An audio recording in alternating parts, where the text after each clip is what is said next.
Nobody need to push you or prod you or provoke you when you know what God has done for you. And when you know what God has done for you, you won't mind praising His holy name. Boy, it's good to be among the land of the living. I said it's good to be among the land of the living. I want to solicit your prayers on this morning. I asked our ministry leaders to pray on behalf of myself and my family.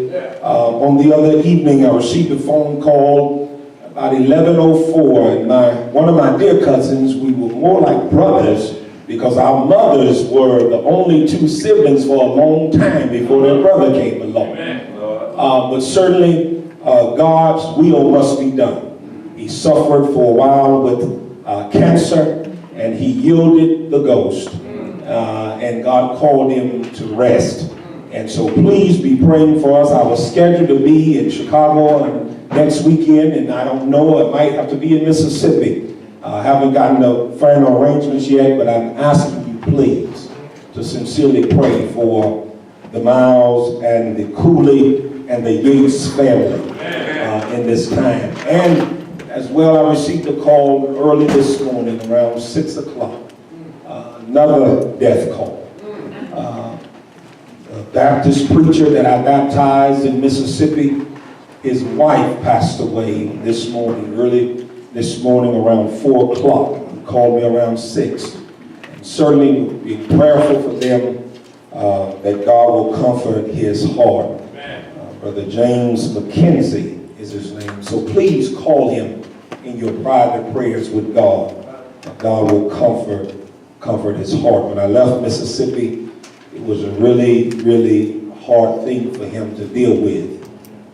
He had confessed that out of all of his years trying to preach and to be in ministry, even with the Baptist church, that he had found none who took time with him to teach him the Word of God.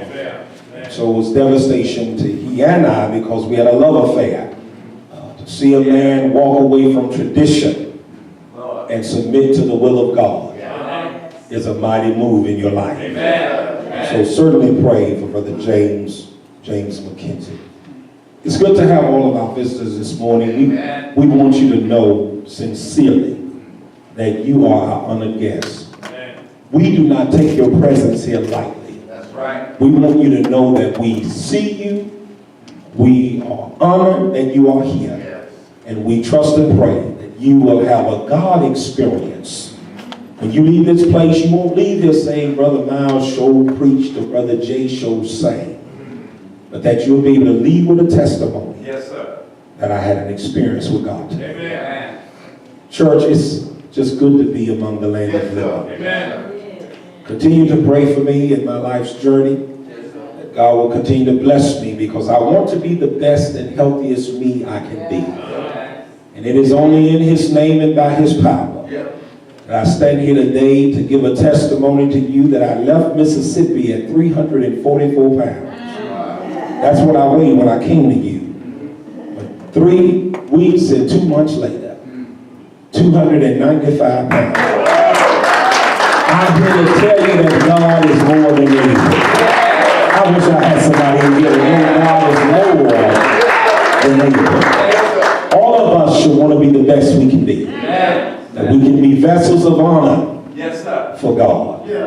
I don't know how long God has on the calendar for me, but while I'm here, Brother Terry, I want to be the best that I could be. And that's my prayer for all of you. That's my prayer. Many of you have called me, texted me, given me personal testimony that God has been working in your life and that you're growing spiritually. I want you to know that Brother Johnson and I, that's our desire. That's our prayer. That's why he planted this work. That he will be a life-changing agent. Y'all ain't saying nothing. That he will be a life-changing agent for God. That will upbuild and bless the lives of God's people. I can't start this worship of my text, rather, without honoring our First Lady again, Sister Johnson. God has blessed her to see another year. And Mama, I said this before and I'm going to say it again. I said it in you all's absence last week. and I say it again today,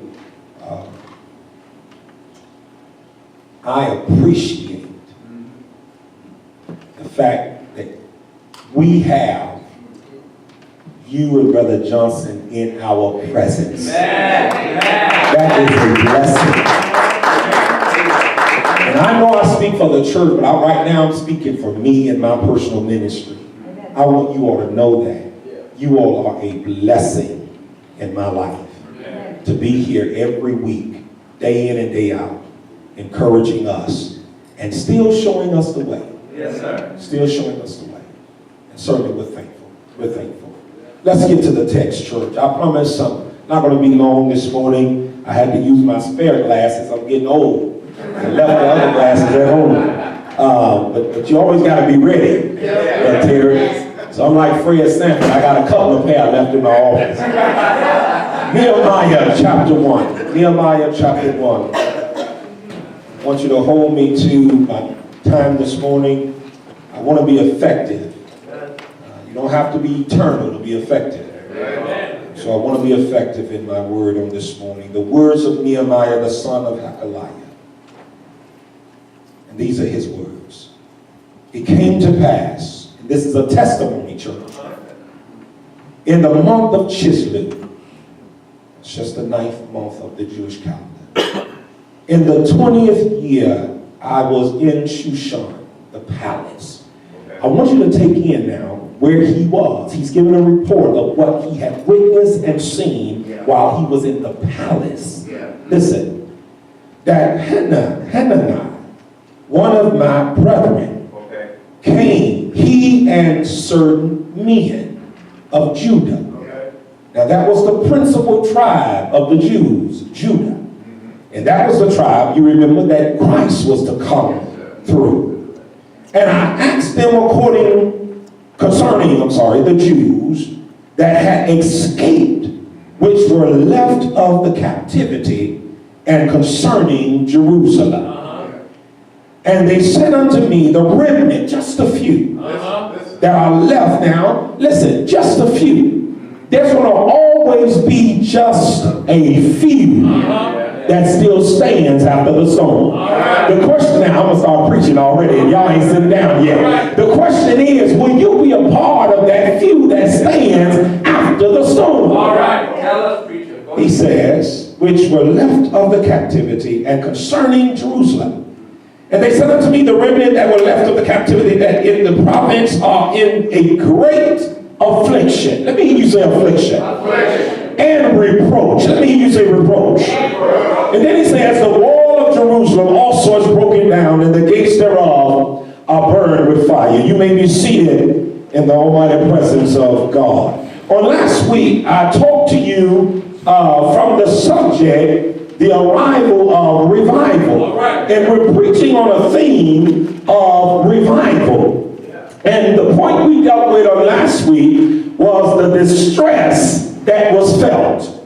The distress that was felt. And we talked about Nehemiah's disposition as he viewed and saw the holy city of Jerusalem and the great temple thereof. When he looked and he saw the condition of the temple, he was distressed. He was in extreme anxiety. He was in great sorrow and pain because he saw the holy place of God in ruins. And I left you last week by asking you, what is it about your church? What is it about CP? What is it about the house of God in this location that has caused you to grieve, that has caused you great anxiety, that has caused you great sorrow and pain? You see, when you are connected and when you are committed and when you are consistent, y'all don't like this kind of preaching. I said, when you are connected and when you are consistent and when you are committed, when things are not what it should be, it ought to move something inside of you to a place of concern.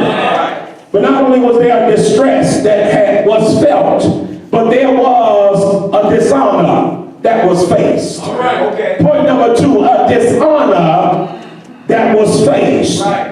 The Bible says in Nehemiah 1 and verse 3, and they said unto me, the remnant that are left of the captivity, there in the province are in great affliction and reproach, and the wall of also is broken down, and the gates thereof are burned with fire.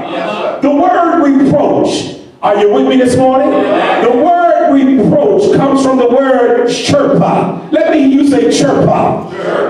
It is a Hebrew word, and it carries the connotation, Fabian, it carries the connotation of having a finger pointed at you with scorn. Having a finger. Nobody wants anybody pointing at them. I remember on the schoolyard, if you wanted to start a fight, put your hand in my face. I wish I had some real folk in here. Y'all act like y'all ain't never been on the schoolyard. You know, folk can talk crazy all they want. Folk can say all they want to say. They can even, when you get mature enough, they can even talk about your mama, and it won't matter as long as they don't put their finger. Oh, I got a few good witnesses in here. But they had a finger pointed with them of scorn. You know what the word scorn means, don't you? It considers one to be worthless. The word scorn considers one to be despicable. The word scorn is considered one to be an object of mockery. When folk point at you in a scornful way, they're making fun of you. They are mocking you. They are saying you're worthless. They're saying you are despicable. Y'all don't see it yet, because these were the people of God. These were the Jews that made it through captivity. But these people who came against them of the Jewish tribe of Judah, they were pointing fingers at them of scorn. Now watch this. All of the people, watch this now. All of the people around Jerusalem would see God's people living in a city without walls, and would point at them in shame. I want you to remember something. Who was it that would see the people of God living in a city without walls? Number one, not just people saw them, but their enemies saw them. All right. Are y'all with me? All right. And a city without walls meant a city without protection. Y'all ain't getting it. This was a tremendous disgrace. You know what the word disgrace means, don't you? It means a loss of reputation. Living in a city as Christians, in a sacred city without walls of protection, was a tremendous disgrace and a dishonor for the people of God. When you don't have the protection of God, you don't have the grace of God. When you don't have the grace of God, you don't have the favor of God. When you don't have the favor of God, you don't have the provision. I wish I had some help. You don't have the provisions of God.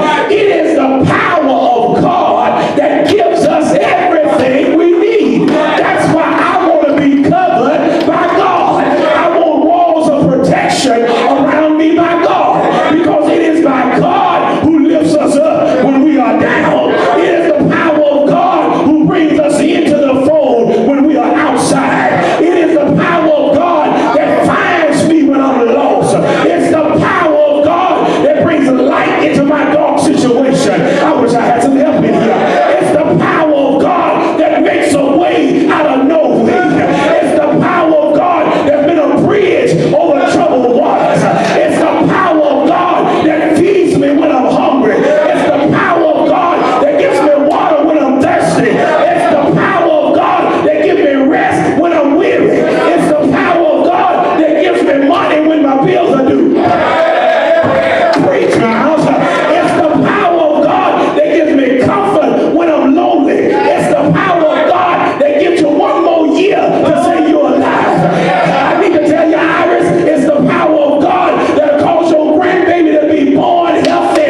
me by the power of God. All right.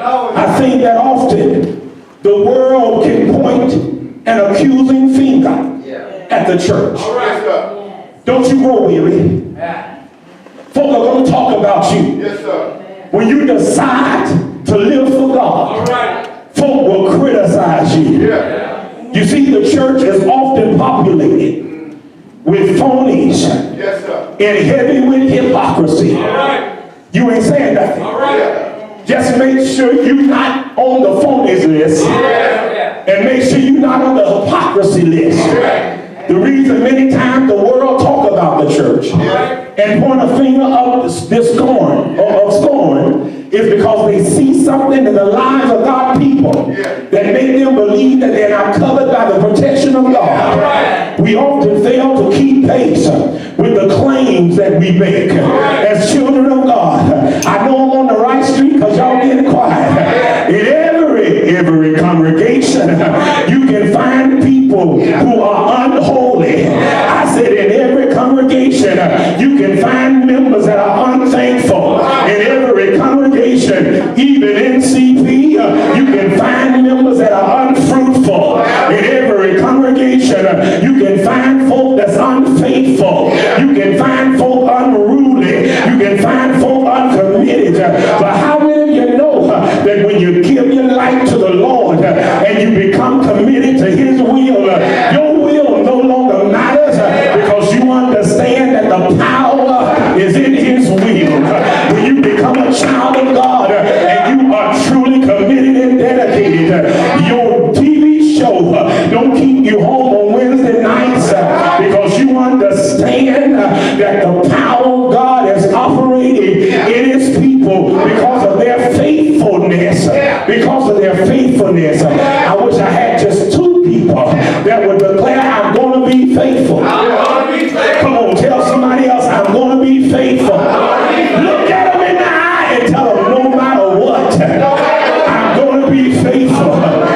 You might not come. Come on, tell them you might not come, but I'm going to be here by the power of Almighty God.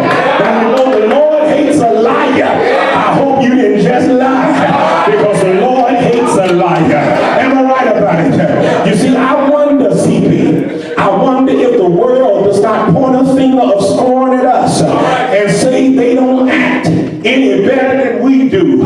They don't sound any different than we do. They don't look any different than we do. That is the disgrace that falls upon the church sometimes. Far too often, Bishop Johnson, our lives bring dishonor to the glorious and the great God of eternal salvation. But how many of you know that don't have to be the end of the story? You might have fallen, but by the power of God, you can get up. You might have sinned, but by the power of God, He forgives you. You may have made a mistake, but how many of you know that on the erase, on the end of God's pencil, there is an eraser. And the Bible says, no matter who stands against you, no matter who talks about you, no matter who tries to keep your sins in front of you, the Bible said the great God of heaven takes our sins, casts them into the sea of forgetfulness, and remember them no more. Talk about my yesterday that you already behind.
we must rededicate ourselves to honoring the one who died for us. That's why Paul says in Ephesians chapter 3. Ephesians chapter 3, I'm almost done, in verse 21. Paul says, listen to this declaration, a bold declaration. Paul says, unto him be glory. Let me hear you say glory. In the church by Christ Jesus. Watch this now, watch this. Through all ages, world without end. Amen. You can't leave amen on. Let me go back and give you a little word study. Paul says, unto him be glory. Let me hear you say glory. The Greek word there is doxa. Let me hear you say doxa. Doxa. It means dignity. It means honor. But it just doesn't mean honor, it means praise. But it just doesn't mean praise, it means worship. Now let me tell you why that's important. When Paul says to him be all glory, and he uses the word, and this word also means praise and worship. Watch this. The reason he gives this word because it has a dual meaning. Praise is what we do because of what he's done. Let me say that again. Praise is what we do, Jay, because of what he has done. Worship takes place because of who he is. I think I said something. Worship takes place because of who he is. Most folk praise because he gave them something. Mature Christians praise because they know he's able. They know he's able to do something. Watch this. Here's the other difference. Most folk praise because they don't mind, because there's really no commitment in praise. Brother Johnson, I said there's no commitment in praise. You normally praise because you have received something. But see, there must be commitment in worship. Because praise is because he's your Savior. Commitment in worship is because he's your Lord. Many of us want him as our Savior, but we don't want him as our Lord. Brother Myles, how do you know? Because you ain't here when he tells you to come here. You're not faithful to Sunday school. You're not faithful to Bible study. And when I look at that board, we ain't giving like we should. Now, how you know that? How you know that? Because I got eyes. You ain't giving like you driving. You ain't giving like you dressing. And if I follow you to the restaurant, I bet you ain't giving like you eat. And the truth be told, I don't have to follow you to the restaurant because I can look at you now. Look, even the smallest person in here don't look like they going hungry. Now y'all know I came here to preach now. You can get ugly all you want, I can get uglier. I want you to be saved. I didn't come here to be your friend. I want you to be saved. When this life is over and your work on earth is done, how would you feel marching yourself up to the throne room of God? And he began to tell you all you didn't do, and then I'm standing over there on his right side, and you looking at me saying, you didn't tell me, Brother Myles. Yes, sir, that's right. Preach that. Our commitment must be to God. That's it. But then he says another word. He says, may this be done throughout all ages. The word ages there means generations.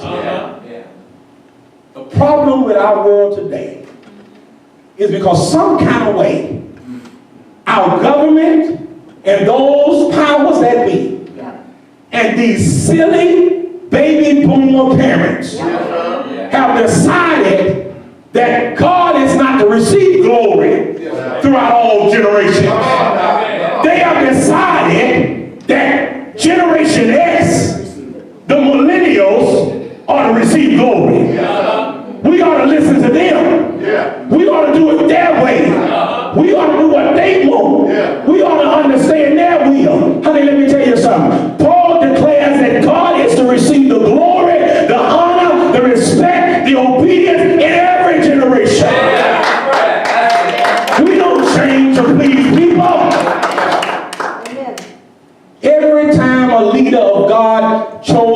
praise the people, God destroyed the people. That's right. That's right. That's right. That's Bible. Then he says something else. He says, world. My time is about up. I got 6 minutes. He says, the world without end. That simply means the past, present, and that which is to come. So in other words, God, listen.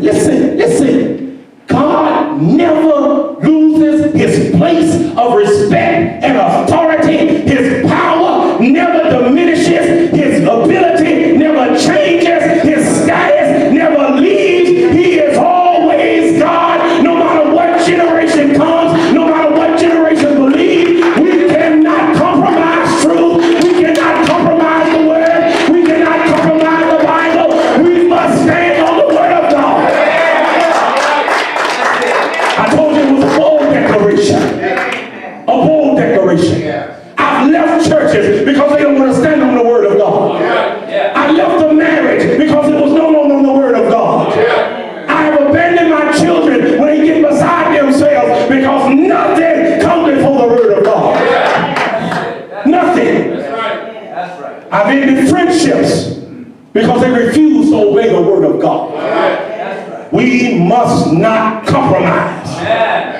Because when my eyes are closed, never to see yonder sky again. When my tongue is sealed to the roof of my mouth. And when my hands are folded across my chest, I want to hear him say, well done, my good and faithful servant. You better please your wife in the bedroom, but you better please God when you get to this building. You ain't saying nothing. You better please your children on their birthday, but you better please God when you bring them to this building. Go ahead. Appreciate it. Amen. My daughter and I got an ongoing fight. Because I detest the fact, and I hope this on Facebook, I detest the fact that she allows my grandchildren to bring their iPads and tablets and play games while they in worship. There is a time and place for everything. I ain't gonna get on that, but that's the truth. There's a time and place for everything. And this is God's time.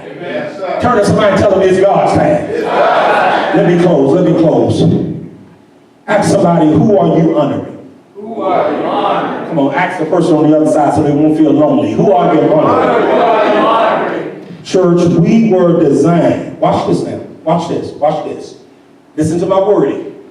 We were designed as the church to bring God glory and honor. That's right. By our lips and our work. Yes, sir. Brother Johnson, the word design literally means that we were made with intentions. Yes, sir. That's right. That's right. Yes, sir. Now, no matter what you done got yourself in, and no matter what extracurricular activity you enjoy, you weren't designed for that. Right. That's right. That's right. Every creature was designed that God might be glorified. That's right. That's right. That's right. And if you're not operating in your design, you're wasting your time. All right. Yeah. I think I said something. I ain't trying to rhyme, but I think that I said something. If you're not operating by design, then you are sincerely wasting your time. And the fact of the matter is, you better go on and shoe shine the boogie now. Because you won't, listen, I'm serious, because you won't get all your glory now in what you're doing, but you ain't going to get it up there. Yeah, that's it. So you might as well go on and enjoy yourself. All right. Because half-stepping ain't going to work for God. That's I'm trying to tell you, half-stepping, it ain't going to work with God. That's right. That's right. The reason some, watch this, and I believe this, my father used to teach this, and I really didn't grab it. Jay, when I was sitting on the pew as a young boy. But Daddy used to say this, the reason some have not believed in our redemption is because those who are redeemed don't live and act like they've been redeemed. All right. Yeah. All right. In other words, when our neighbors see us, we act, sound, and talk just like them. The old folks used to say it this way. If you ain't got good religion, if you got good religion, you ought to show some sign. All right. Yeah. You see, our lives, as I close, our lives are meant to honor God. Failing to live up to our high calling brings dishonor to God. Listen as I close, Paul in Ephesians chapter 4 and verse number 1. Paul says, I therefore, the prisoner of the Lord, beseech you that you walk worthy of your vocation, wherein ye are called.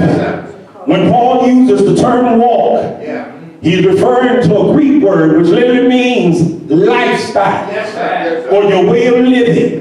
When Paul talks about the word worthy, it comes from the Greek word eisos. And this word, watch this now, this word literally means appropriately. It means as becometh. When he says walk worthy, it means to walk after a godly sort. It means to act and to live and to sound and to resemble God himself. Am I right about it? But that's not all he said. He says walk worthy of the vocation. Let me hear you say places. Places is a word for vocation. And it literally means that the invitation that you have received of the calling of God. It means a career or a work. In other words, when Paul says that you ought to walk worthy or appropriately of your work or your career that you've been called in by God, it means everything that you do ought to be done by the power of God. Paul is saying you ought to be doing what God has called you to do. And you know what that means, baby girl and brother man. It means that you can't have things your way. You can't, it ain't McDonald's, boo. You can't have it your way. Paul is simply trying to say that your will must be God's will. Paul